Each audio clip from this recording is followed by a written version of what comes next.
So finally, there was no Pollard. But what's the difference between Pollard and Puran captaincy? Can I buy a letter? L. Welcome, Sports Nation, to Sports DTM, the sports channel where we call sports down the middle. You can expect the latest in sports news, views, and reviews from our resident analysts.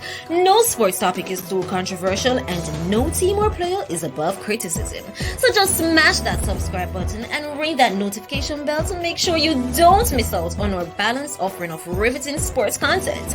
And don't forget to like, share, and leave a comment below. Welcome to Sports DTM. Greetings, Sports DTM fans, and welcome to another episode of Sports Down the Middle, your channel of undiluted sports content. Raymond and I are here to talk about the just concluded ODI match between West Indies and India. Raymond, I'm seeing a broad smile on your face, but we're not happy. we're not happy at all. No, you smile to ease the pain. Believe me, I'm not happy. This smile is pretty much easing the pain of that loss. So West Indies won the toss and decided to bowl first. The only thing they win today. And we were happy to see a new captain on display in the second ODI. Pollard out because of some niggle. And they won the toss and they sent India into bat. And India struggled a bit, Raymond. 237 for 9. The middle order, 49 from KL Rahul. Suraya Kumar, 64 off 83 balls. 237 for 9, Raymond. 8 extras, the 49 overs and 5 balls. This was a competitive score, a score that we expect West Indies to chase down. Yeah, it was a series of competitive score. I mean, anything over 200 runs in this format of game could be considered competitive. And then when you push into the 230 region, you can just imagine how competitive that score was. As you said, the early start gave West Indies some hope in terms of trying to contain India. And then the middle order come in and pretty much explode. That middle order we pretty much expected from our team, that kind of explosion, but India had it. And as such, India pushed, beyond the 200 marks and hitting 237, pretty much batting out the entire overs, so which is always a plus. I mean, it was a very good start for the West Indies, especially Odean Smith, who came in the team for Pollard. India were 43 for 3. Smith sending back Richard Pant and the danger man, Kohli. Smith's contribution, and if we were to look at the bowling performance of the West Indies, right? Roach 8 overs for 42 runs. Again, Roach coming in, very little contribution, if you ask me, as a senior player. Joseph, 10 overs for 36 runs and 2 wickets. And Smith, as I mentioned before, he didn't bowl all his overs. He has one of the better performance with the ball, but yet him get 7 overs, 29 runs, 2 wickets. Yeah, those things are surprising. I'm just wondering if you're probably trying to save him for the batting to come. But the thing is, it's clear that apparently they view him as a full-on all-rounder with immense strength. But he's on the team as a bowler, so I really don't understand that. And Roach, boy, what can I say? We wanted Shepherd to be there, but he wasn't. The selectors are hoping to get some mileage out of Roach. Still waiting. I mean, given that the series is pretty much wrapped up, probably the third and final game, Roach might come alive when pretty much there's nothing to play for. Who knows? Or maybe have a replacement. Are they saving Shepherd for the T20 games? Maybe that's the case. And we're hoping that we see something out of Roach before the series end. Hopefully that we see something out of him that him can show the faith that the selectors put in him, and him actually deliver something, because he's not doing it with the ball and not the bat, and you pretty much wonder what a sense. I mean, but overall, it was a good bowling performance to restrict India for under 240 at 237 for 9. We sort of expect that the batting and especially the top order will produce something and to chase down these runs, but apparently they had other ideas, right? So we look at Hope and King. We had a good start, 30 something before we lose the first wicket. Hope batting like it's test cricket at 27 from 54 balls. King 18 from 20. Darren Bravo Raymond. Bravo is batting at number 3. 1 run, another failed performance by Bravo, 1 run off 3 balls. And I saw when Bravo got dismissed, the look on his face was, I couldn't possibly touch that ball because I'm batting so poorly. The bat never touched it. Review showed otherwise. So clearly, Bravo is struggling for form, and because Bravo is struggling for form, he will these type of things happen to him. Facing 3 ball and hitting 1 run, he's really struggling, and almost, if he doesn't improve, quickly, because remember at one point we were saying Older was struggling, and you see what Older did in response. And we're hoping the same for Bravo, because if he doesn't, this, as we said, this is a format of the game that suits him. And if he continues to struggle in this format of the game, I can't see any place for him in the team. I cannot see any place. But based on the last couple performances by Bravo, I don't know why he's in the team to begin with. When you have a player like Romario Shepherd, who was one of the standout performers in the Ireland series, as well as the T20 against England, is out somewhere in the cold, while Bravo is running in and playing in every match, batting in the top order. We also have Nkrumah Bonner, who you can remember had a very good test series recently. Yeah, those players are good replacements, if you ask me, and not to mention Powell. I know that Powell is more suited for the T20 games, but given the performance that Bravo is putting up, especially batting so high up the order, I don't see any problem having a Powell playing there, because his explosiveness would be very much needed. So I can't understand what's happening. It is a bad spell for Bravo. I know he's better than this, and so he just needs to work and improve. That's just the truth. And looking at the rest of the performance, Brooks, who tried his very best to score 44 off 64, and the way he got out was pretty disturbing.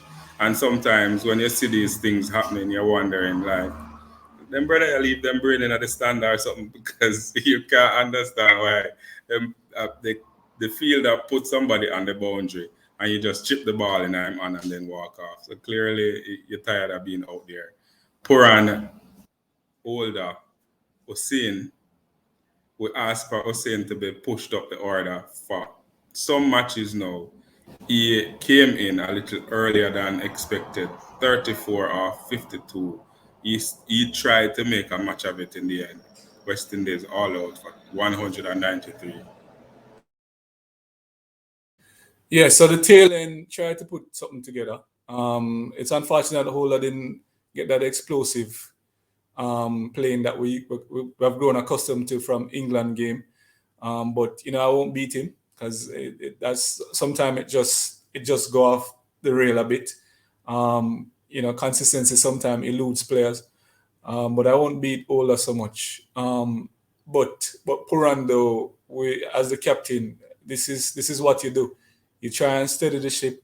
You try and bring some kind of confidence in the players, and so you push as best as possible. But putting up 9 runs after facing 13 balls at that point, is really disappointing.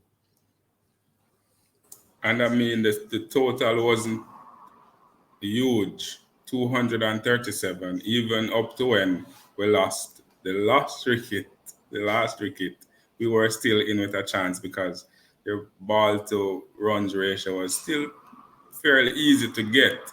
And just to highlight Odean Smith here, he tried 24 off 20, batting at number 9, coming in for Pollard. Already made more of a contribution in this series than the captain has done in this one and the one before.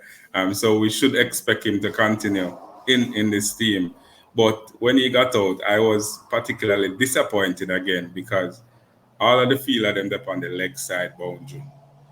And the man throw the ball outside the half stump and him swing 2 leg side, right? Don't know. Offside boundary empty and him swing 2 leg side and got caught 24 off 20. So this speaks to poor shot selection, experience, and mental fortitude, which the only way you can improve on that is practice and working on a game.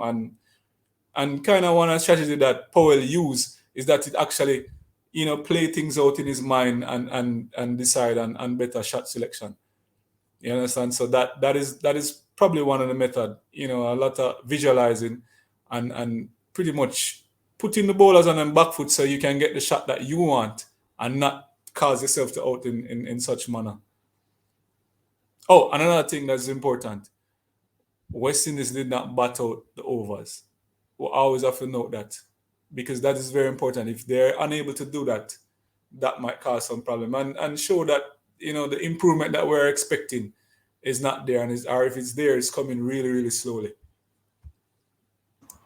I mean, as you mentioned, improvement, and we think about the way they were playing against Ireland. I think based on how they're playing now, it is sort of a step back. I know it's a more competitive team, a higher ranked team, but as you mentioned, shot selection, decision making, fielding, all of those things are not up to par with what we expect on the international circuit, and that is probably why we're losing these matches. And at 237 for 9 of 50 overs, we expect one West Indies team where we want challenge to become number one or to be seen as a competitor would be able to lick off them runs there in a less than 40 overs.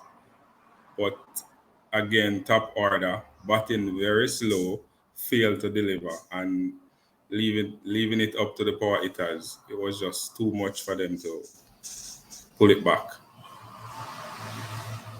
Yeah, Kirk, that was definitely evident. Once again, the top order not doing as much as I expected. Some tried and some just pretty much not seeing any sort of form and make you question their selection and being in the team. Also their position playing on the top order. So of course, I'd want to ask you, who you think we should take out of the team here and who should replace them? And I heard you mention Powell earlier, but Powell wasn't selected as part of the ODI squad. And so we definitely see Bravo struggling. And I want to see what the others have. There is Nkrumah Banner who's traveling with the ODI squad. And there's Romario Shepherd. And based on Romario's past performances, I think Romario deserves to be a part of this team. Yeah, Kirk. You call it like it's that simple, but yeah, you pretty much onto something. So, Bravo, I'm so sorry, but you pretty much need to be replaced by Nkrumah, in my opinion. Humblest opinion, of course. And Roach, clearly Shepherd. These things would actually give us a better result and show that, we're actually improving. There's nothing to play for, so I don't know if those players will be included at all because the series had already been won. But those would be the best replacement. Roach out, Bravo out, Nkrumah, Banner in, and Shepherd in. As we say, we wonder why Shepherd wasn't in from the beginning. I noticed you haven't said anything about Pollard, who will be fit for the next match. No, it's not necessary. I mean, as I said, there's nothing to play for in the other game. And plus, we still, I mean, it makes sense. You actually know who could possibly be his replacement if needs be. So It's not necessary to come into this other game. Believe me, it's not necessary. Yeah, fans out there, we would love to hear from you, particularly whether or not Pollard should be included in the next match. And tell us whether or not Pollard is contributing, whether the match is important or not. You can leave those comments in the comment section below. But another disappointing performance by the West Indians in India. India batting first, 237 for 9, and India actually struggled to 237 for 9. And I thought it was a very competitive score and a score that the bowlers did well to restrict India, and that the batters are just now required to go out there and get the job done. And they failed miserably at that. 193 or 46 overs. Again, they didn't bat out their overs. Brooks, who batted really slow, 44 off 64, and Hussain, who finally get an opportunity, promoted up the order a little, 34 off 52, and Hope batting like it's test cricket all over again, 27 from 54. Fans out there, India winning the match by 44 runs. Let us hear from you. India is now leading the series 2-0. Pride is the only thing that's left to be played for. Well, pride. So let us hear from you. What's your thoughts on the West Indies performance? Leave all those comments in the comment section below. And always remember to like, to share, and to subscribe. And to tell a friend, to tell a friend, to tell a friend, to tell all of them friends to come and join the Sports DTM family. Raymond and I, signing out. Be blessed.